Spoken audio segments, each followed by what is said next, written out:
Bon dia a tothom i benvinguts a un nou vídeo de Català al Natural. Avui, com veieu, us porto un vídeo on us parlaré una mica d'història, però no història dels catalans, sinó història d'abans, dels que hi havia abans dels catalans aquí a Catalunya. En concret parlem dels íbers o ibers, ara parlarem del tema de la pronúncia d'aquesta paraula, però bé, òbviament podeu connectar això que acabo de dir amb el tema de península ibèrica, no? I bé, doncs parlarem una mica de qui eren aquests, llegirem una mica de la seva història, més que res perquè jo, com sabeu, no sóc historiador, en sé 4 coses però tampoc gaire, de manera que el que farem és llegir una mica d'informació sobre ells i comentar-ho una mica, i em sembla que és un tema interessant que us pot resultar, doncs això, que us pot aportar informació que segurament no sabíeu, si no sou d'aquí, o fins i tot si sou d'aquí, que segurament no sabíeu d'aquesta història preromana, no? D'abans i durant l'època dels romans, abans que es comencés a formar, diguéssim, una mica el que és Catalunya, o com a mínim la llengua catalana, no? Després de l'arribada del llatí. I això, he dit que el tema de la pronúncia d'aquest poble que vivia aquí abans que nosaltres, o potser en el fons som nosaltres però que hem canviat de llengua, no? De la llengua ibera a les llengües romàniques d'avui en dia, però potser tenim, no sé, m'hauria de fer un test d'ADN i potser resulta que tinc sang d'aquests, no? Que potser són els meus ancestres, o potser no. Doncs bé, en tot cas he comentat que el tema de la pronúncia és una mica controvertit. Per què? Aviam, tècnicament en català s'escriu hiver sense accent i per tant són els hivers, d'acord? Què passa?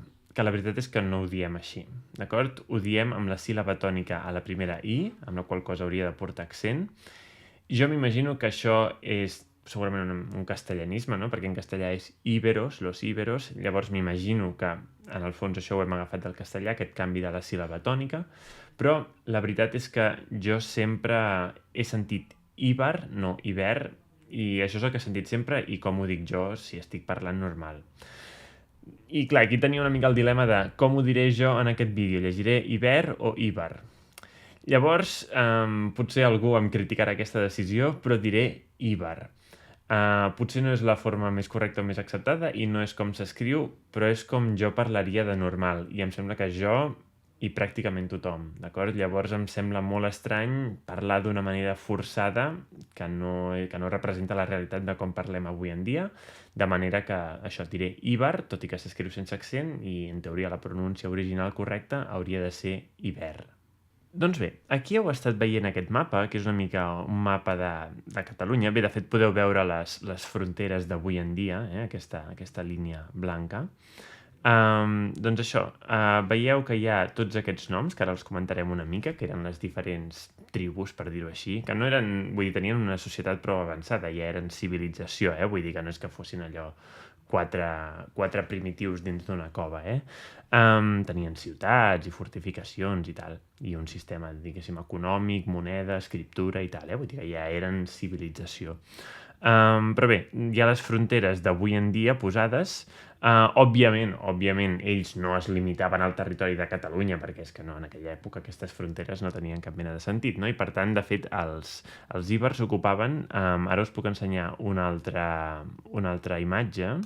Aquí podeu veure, aquí en aquesta pàgina de la Viquipèdia d'Escriptures Ibèriques, podeu veure aquests mapes d'aquí, i si us mireu el de sota, veieu que tota aquesta zona verda és de la llengua ibèrica, que en el fons tenia moltes varietats diferents, però veieu que no només agafava el territori d'aquí de Catalunya, sinó que baixava per tota la costa de la península ibèrica, la costa mediterrània de la península ibèrica, i que s'endinsava ben bé fins aquí, fins quasi a la meitat de la península, que era el que seria avui en dia Andalusia.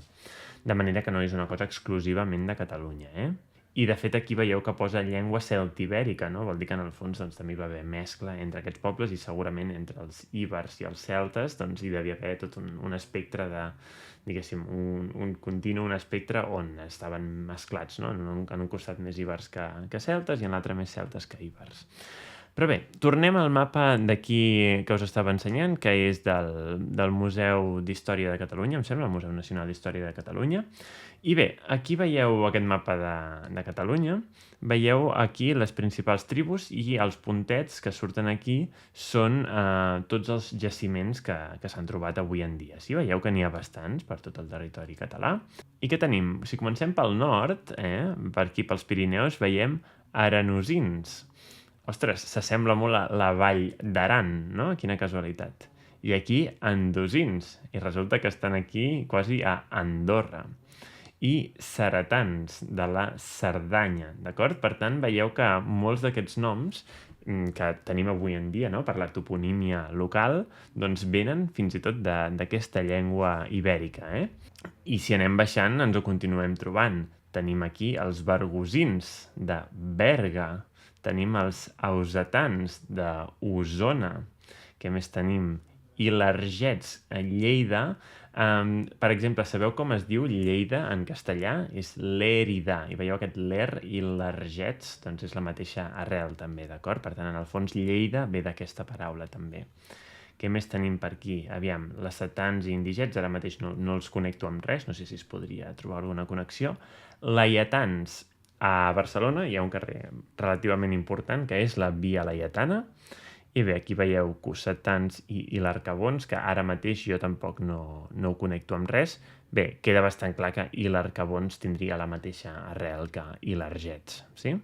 També, paral·lelament, us aniré mostrant el mapa actual, d'acord amb les comarques de Catalunya, que és aquest d'aquí, i així doncs podreu anar veient una mica la correspondència entre les divisions territorials de fa 2.000 anys amb com està dividit el territori actualment. Bé, doncs el primer que farem és llegir una petita introducció sobre els ibers, d'acord? En aquesta pàgina web que es diu Petit Sapiens, que està bastant bé. I això, no llegirem tot l'article, però sí una petita introducció per fer-nos una mica una idea de qui eren aquests, els ibers o íbers, i quan van viure, d'acord?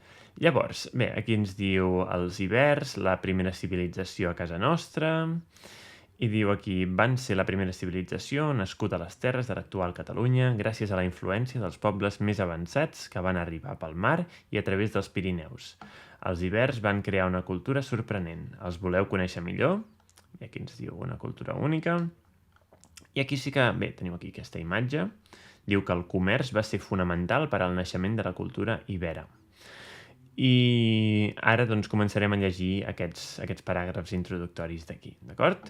Ara començarem a llegir i la idea és que, òbviament, a part d'interioritzar la informació, doncs també aneu parant atenció a la llengua, no? Si surten paraules noves o qualsevol altra cosa en què us pugueu fixar, doncs la gràcia és que ho aprofiteu, sí? Que per això estem fent aquests vídeos. Doncs vinga, va, comencem. Diu, els indígenes de les terres del que avui és Catalunya van rebre la visita d'altres pobles. Els uns venien del centre d'Europa i van travessar els Pirineus a peu. Aquestes cultures celtes europees van dur novetats molt importants, sobretot el treball del ferro, que permetia fer eines i armes molt més eficaces.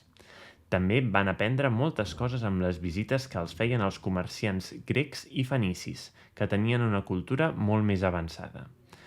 Amb aquests aprenentatges van esdevenir grans agricultors i guerrers temuts. Van construir poblats monumentals i van inventar una escriptura que encara avui és un misteri. Encara no ha pogut ser desxifrada.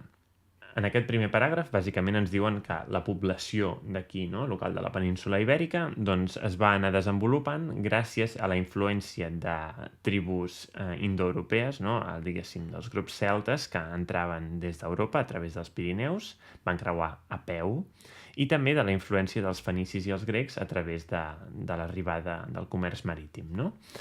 I que diu que així van desenvolupar l'agricultura, les ciutats, les tàctiques militars, etc. I diu que tenien una escriptura i diu que encara no ha pogut ser desxifrada.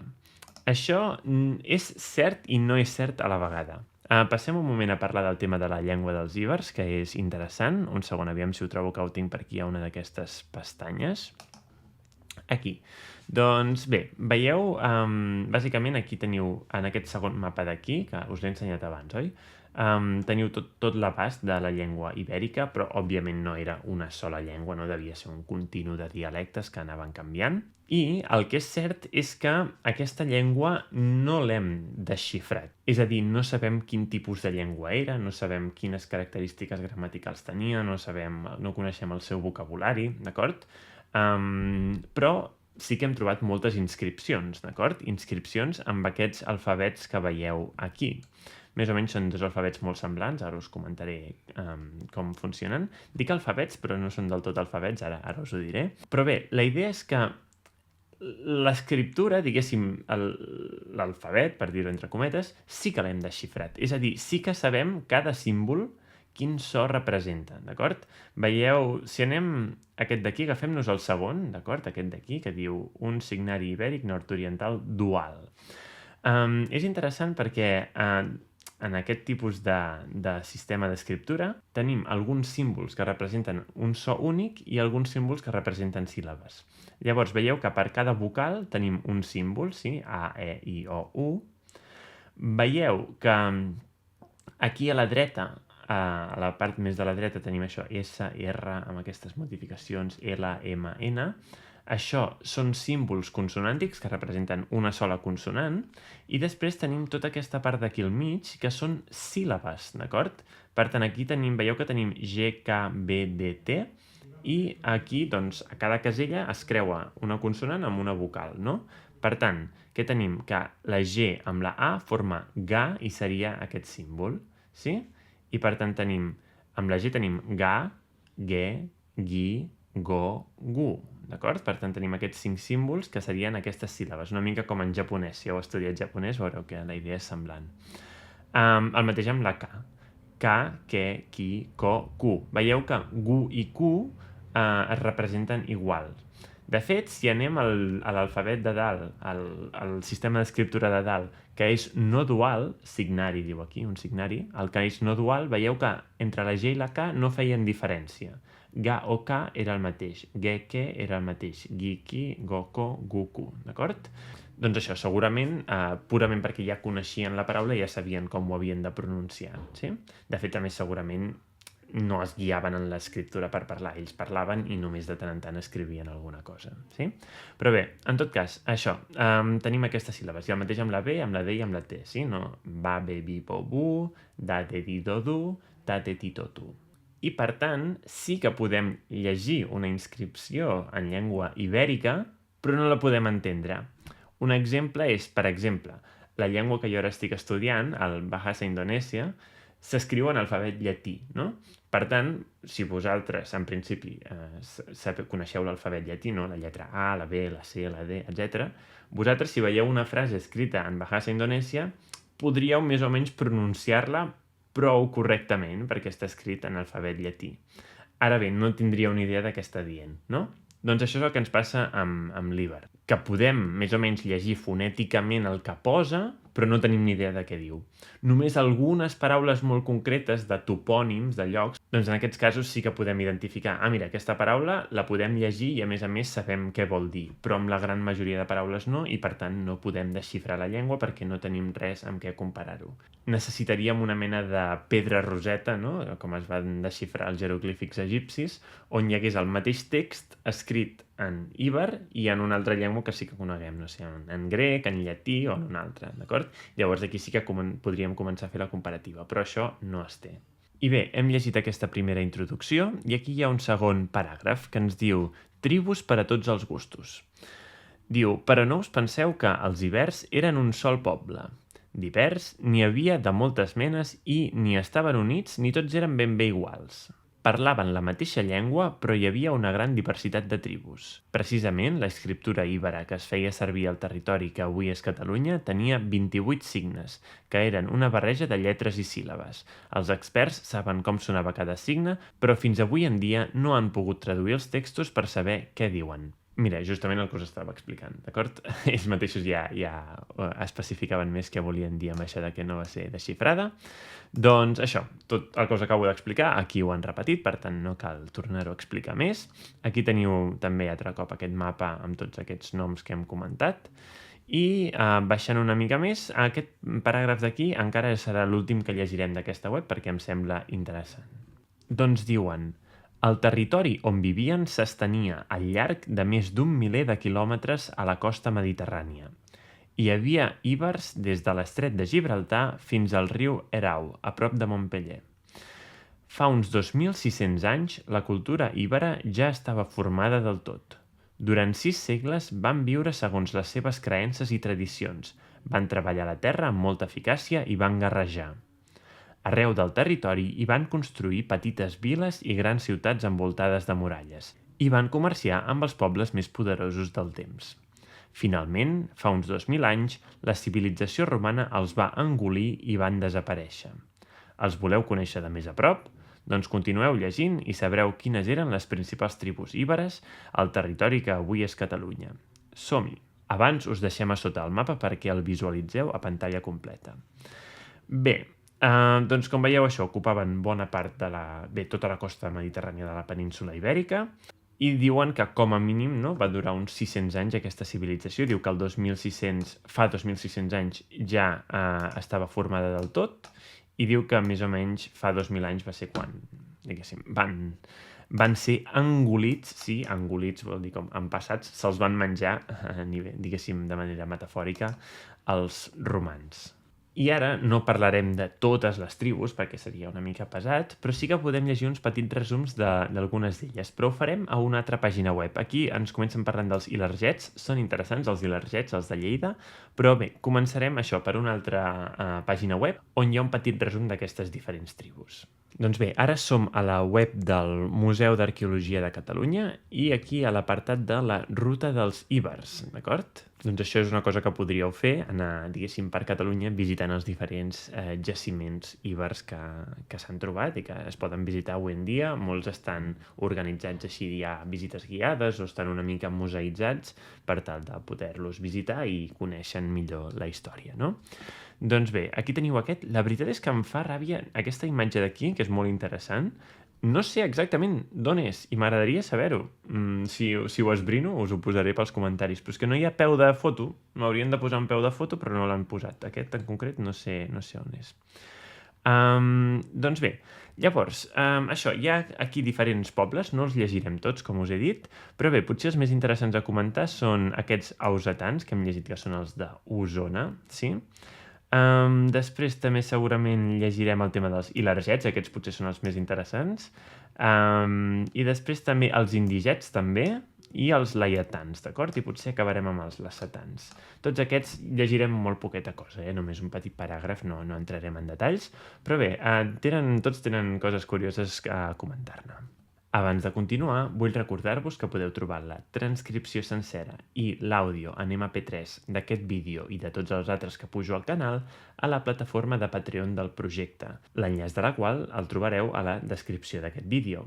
Allà, amb una petita subscripció mensual, podeu obtenir aquests materials que he comentat pels vídeos que pujo setmanalment, de manera que cada setmana tindríeu accés a nous materials i, a més, donar suport al projecte. Moltes gràcies a tots aquells que ja us hi heu subscrit. Molt bé, doncs podríem començar pels de Barcelona i voltants, que eren els laietans, d'acord? Doncs començarem per aquests i veurem què ens en diuen. Aquí teniu aquesta imatge, que és d'un jaciment que podeu visitar molt, molt a prop de Barcelona. Sé on és, però ara mateix no en sé el nom. Un moment que ho busco. Ja l'he trobat, és aquí esteu veient a Google Maps, sí, teniu Barcelona, aquí l'aeroport i cap aquí al Maresme. Doncs aquí veieu, sabeu que al voltant de Barcelona hi ha diverses muntanyes. Aquí tenim la serralada de Marina, sí, que puja cap al nord-est, cap al Maresme, i aquí veieu poblat ibèric de Puig Castellar, sí? Llavors, doncs, aquí veieu ja Santa Coloma de Gramenet, el barri de Sant Andreu de Barcelona, i cap aquí ja pujant Montcada i Reixac.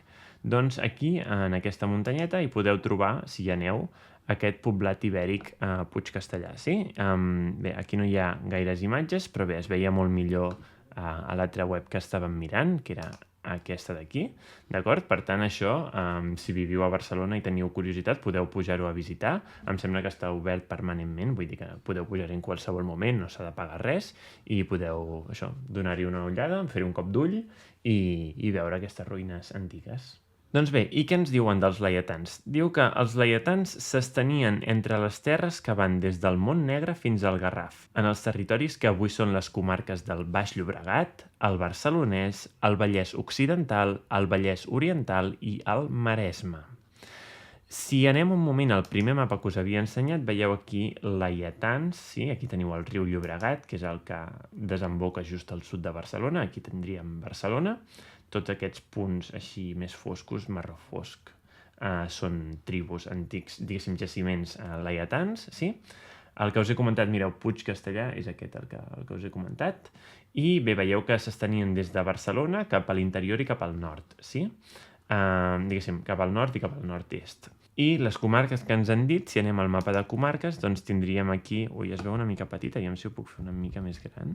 Aquí. Doncs tindríem aquí el Barcelonès, el Baix Llobregat, Vallès Occidental, Vallès Oriental i Maresme, sí? Arribant fins a Mataró, que després veurem quin era el nom original de la ciutat de Mataró. Doncs això, i què més ens diuen aquí? Diu, els autors clàssics com Estrabó, Gai Plini o Claudi Ptolemeu ens expliquen força detalladament la situació geogràfica d'aquest poble, però a diferència d'altres pobles ibers, aquí no donen cap altre element... Això és una falta d'ortografia. Altre hauria d'anar amb perquè element és una paraula masculina. Altre amb A es posa quan la paraula, el substantiu que acompanya, és femení. Per tant, això és un error, Cap altre element que ens permeti conèixer millor el poble laietà. Relacions amb els romans, conflictes bèl·lics, cabdills militars...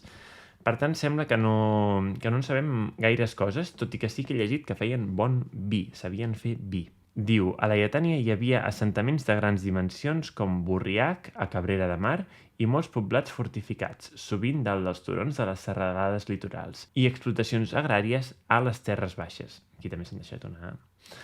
les restes arqueològiques trobades ens parlen d'una societat aristocràtica, guerrera i jerarquitzada. No es coneix on era la seva capital, però a prop d'importants nuclis ibèrics d'aquesta zona sorgiren més tard pròsperes ciutats romanes com Barsino, Baetulo i Iluro. Això ja eren ciutats romanes, Amb això potser us ho he dit malament abans. Aquestes ja eren ciutats romanes. Barsino, Baetulo i Iluro. Són Barcelona, Badalona i Mataró. Em pensava que aquests noms eren ibèrics. Bé, doncs això, el castell de Borriac també es pot visitar allà a Cabrera de Mar. Molt bé, doncs aquests eren els que vivien per Barcelona i voltants. Què més tenim? També tenim els indigets, també són interessants. Els indigets, veieu aquí, això és a la platja d'Es Castell, a Palamós. De fet, jo hi vaig prou sovint, a aquesta platja, i queden aquestes 4 ruïnes, no queda gaire cosa, la veritat. La platja és agradable, l'únic que té un pàrquing una mica car. Però bé, com veieu, és a la Costa Brava. I els indigets, bé, llegim un moment que ens posa aquí, diu, entre els pobles ibèrics destacaren els indigets, que habitaven l'Empordà i la Selva, segons les notícies d'autors grecollatins com Avier, Ptolemeu Estrabó i Plini el Vell. Doncs això, aquests eren, tornant al mapa aquest, eren aquí indigets, com veieu, la zona on jo visc ara, no? Zona de Girona... Bé, de fet, no sé si dir Girona, però sí, Girona inclòs, perquè sí, veieu aquí, Quart està aquí al costat. I el Puig del Castell, a Sant Julià de Ramis, us el vaig ensenyar, em sembla que us ho vaig ensenyar això en un vídeo que vaig fer a la tardor passada, una mica de les ruïnes ibèriques d'aquell lloc. Però bé, veieu que tot l'Empordà, que és tota aquesta zona d'aquí, la Selva, que és més al sud, i també una mica del que seria avui el Gironès, i potser fins i tot una mica de la Garrotxa, segurament, Doncs bé, en tota aquesta zona del nord-est de l'actual Catalunya, doncs hi havia els indigets. I ara llegirem, bé, i aquí, perquè veieu les comarques, això, a l'Empordà, Baix Empordà, la Selva, Gironès, Pla de l'Estany, també Banyoles i la Garrotxa, sí? Per tant, seria una mica aquesta zona d'aquí. I llegim, ara sí, el que ens diuen aquí. Diu, la fundació en el seu territori de les ciutats gregues Empòrion, Empúries avui en dia, a principis del segle VI abans de Crist i Rode, Roses, a finals del segle V abans de Crist, va contribuir decisivament al gran desenvolupament cultural, econòmic i tecnològic dels divers indigets. Un escriptor anomenat Hecateu de Milet els va donar el nom de misgets, que vol dir barrejats, com una mescla. L'any 195, el cònsol Marc Porci Cató reprimí amb gran duresa la rebel·lió dels pobles ibers i va ser en terres indigetes on es produí una gran batalla. La ciutat més important era Indica, de localització incerta. Els indigets encunyaren moneda pròpia amb la llegenda Untiquesquen. Això devia ser el que posava a les monedes, Untiquesquen. I aquí teniu això, Ullastret, està a prop d'aquí, a prop de Girona també, és un dels poblats més grans que queden ibers avui en dia, més ben conservats i amb més cosa a visitar. També si teniu interès podeu venir a veure-ho, però veieu aquestes imatges i ja veieu que és bastant gran, Per tant, aquests d'aquí van tenir molta influència grega, sí, perquè per les ciutats que es van formar a la costa, Empúries i Roses, Emporion i Rode en grec antic, sí, llavors doncs van tenir molta influència grega, però com a mínim els grecs no venien a envair, venien a comerciar. Molt bé, i ara sí que ja veurem els últims pobles ibers. Ara començarem a entrar més amb els conflictes amb els romans, d'acord? I llavors, precisament, començarem amb els de Lleida, els ilergets, que són potser uns dels que més guerra van donar als romans. I encara avui en dia a la ciutat de Lleida hi ha una estàtua en honor d'un parell, aquí dels d'Indíbil i Mandoni, ara els comentarem una mica. De fet, potser la història és prou interessant com per fer-ne un altre vídeo parlant només de la seva història, però bé, entrem aquí als ilergets, els de Lleida. Doncs bé, veieu aquí aquest poblat que es conserva avui en dia, deu ser allà en alguna zona de les comarques lleidatanes, sí? Veieu ja tot l'ambient desèrtic típic d'aquella zona. Molt bé, aquí diu, els ilergets. Diu, el poble ilerget fou un dels més destacats del món ibèric de l'actual Catalunya, ja que controlava gran part de les actuals comarques del Segrià, la Noguera, l'Urgell, les Garrigues i les terres orientals de l'Aragó. Si mirem un moment al mapa, tenim aquí els ilergets, aquí veieu a l'esquerra, aquí seguint el riu Segre, sí? Tots al voltant més o menys d'aquest riu Segre i afluents, amb aquests punts de color groc. I això, diu que ocupaven, si anem aquí a les comarques, diu, em sembla que ha dit la Noguera, les Garrigues, Pla d'Urgell, Segrià i també Aragó, que quedaria doncs, ja a la zona aquesta grisa, que no es veu aquest mapa perquè només és de la Catalunya actual. Però, com dic, òbviament, ells no tenien aquestes fronteres. I què diu aquí? Diu, les seves terres eren molt aptes per al conreu de cereal i per a la pastura. Aquest territori estava vertebrat per les ciutats d'Iltirta, si no m'equivoco, i d'Atanagrum, costen de llegir aquestes ciutats, que n'exercien la capitalitat. Se sap que van encunyar moneda amb les llegendes... això no ho llegiré, és igual. Per les fonts grecollatines, en especial per Polibi i Titus Livi, sabem que fou un poble que participà molt activament en les guerres que envoltaren la conquesta romana d'Ibèria, la Segona Guerra Púnica. La revolta contra els romans fou encapçalada, segons les fonts clàssiques, pels prínceps o caps ilergets Indíbil i Mandoni, reflectint una complexa organització política. Doncs bé, d'Indíbil i Mandoni, avui en dia encara n'hi ha una estàtua, aquí, la veieu aquí, a Lleida, d'acord? Per fer honor a aquest acte de rebel·lia que van tenir, tot i que no els hi va servir de gaire, per desgràcia. Crec que la història és prou interessant com per comentar-la en un altre vídeo, fer un vídeo sencer parlant només de la història d'aquests. Però bé, com veieu, doncs, els ibers van acabar, la seva fi va arribar amb els romans. També he llegit abans, buscant informació, que Mandoni no era ilerget. Jo he llegit que Mandoni era ausetà, de la zona d'Osona, i que es va unir amb els ilergets. Però bé, ara llegirem la història dels ausetans, també. Els ausetans els tenim aquí com a destacats, no sé per què els han destacat. Es veu una mica aquí aquestes ruïnes que queden en algun lloc d'Osona, sí? Si anem un moment aquí, al mapa inicial, veieu aquí ausetans, els que tenen aquests punts de color vermell, i veieu que estan aquí a Torelló, no? Que això és molt a prop de Vic, Tona, sí? Per tant, el que avui en dia és Osona, ara us ensenyaré l'altre cop el mapa de comarques actual, però bé, com veieu és aquí una mica, diguéssim, al nord de la zona dels laietans de Barcelona i a l'oest de la zona dels indigets, aquí a la costa nord-est. Sí? Doncs bé, i mirant aquí al mapa, doncs veieu Osona està aquí, com us he dit, Això, al nord de la zona barcelonina i a l'oest de la zona gironina. Doncs aquí continuem amb el tema bèl·lic. Ens diuen dels ausetans. Els ausetans van aixecar poblats fortificats en llocs alts molt estratègics. La seva capital, Ausa, no d'aquí, ausetans, va ser assetjada pels romans. A la batalla van morir 12.000 ausetans, segons els historiadors llatins. Imagineu-vos, 12.000 que van morir intentant defensar la ciutat i, òbviament, lamentablement, no ho van aconseguir. I sembla que Mandoni, el que us he comentat abans, un d'aquells dos de l'estàtua de Lleida, era d'aquí, d'acord? D'Ausa. Era, em sembla, el capdill de la tribu ausetana. Bé, això ja per l'altre vídeo de Mandoni i Indíbil ja ho comentarem, però bé, aquí veieu una mica de la història tràgica. Sí que a vegades quan llegim ens diuen l'imperi romà, mira, es va expandir, va arribar a tot arreu. Doncs sí, va arribar a tot arreu a través de matar milers, desenes de milers, no desenes, centenars, milions de persones, sí, expandint-se per tot el sud d'Europa i fins i tot per Àfrica i per Àsia. I això arribaven, et mataven i si no complies les seves regles, doncs no hi havia alternativa, no? Era o fer el que ells deien o la mort. Doncs bé, així s'expandeixen i es formen els grans imperis. Qui sap com seria avui en dia la cultura i la llengua aquí si els romans no haguessin fet això. Potser avui, en comptes de parlar català i castellà, doncs estaríem parlant alguna llengua d'origen ibèric, com els bascos que han conservat la seva llengua preromana.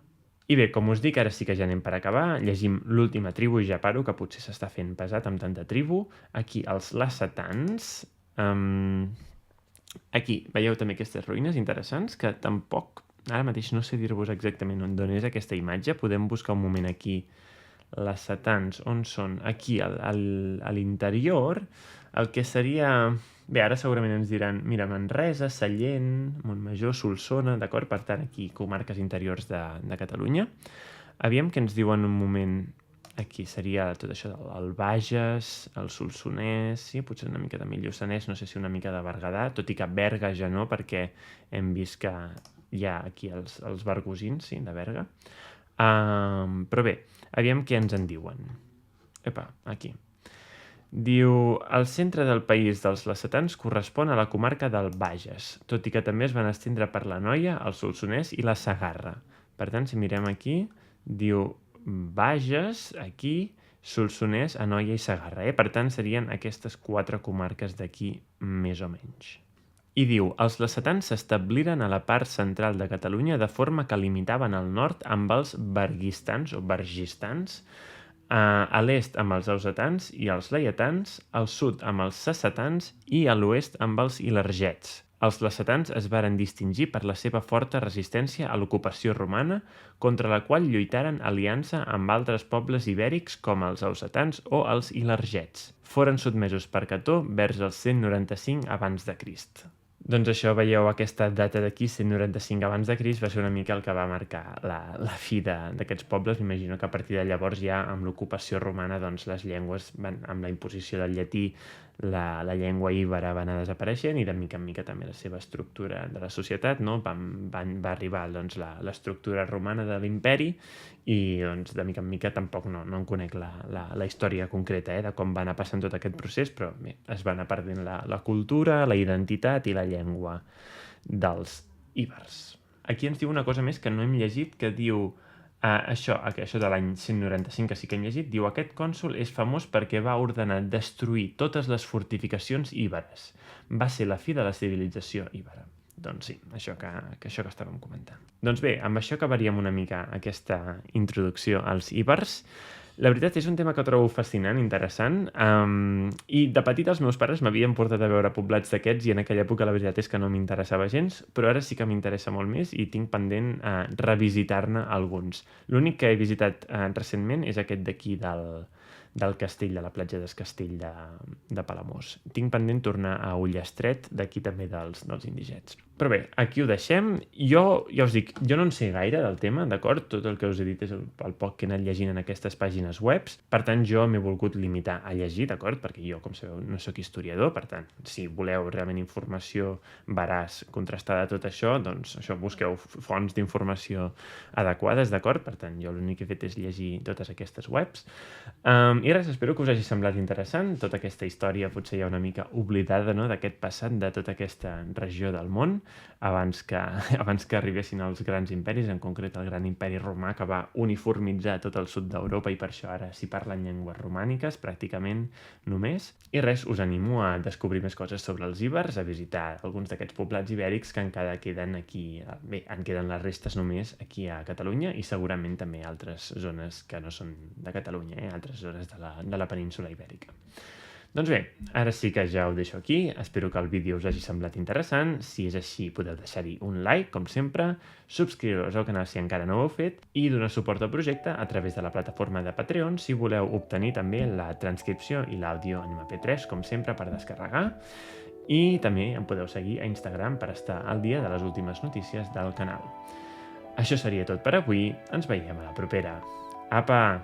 Siau!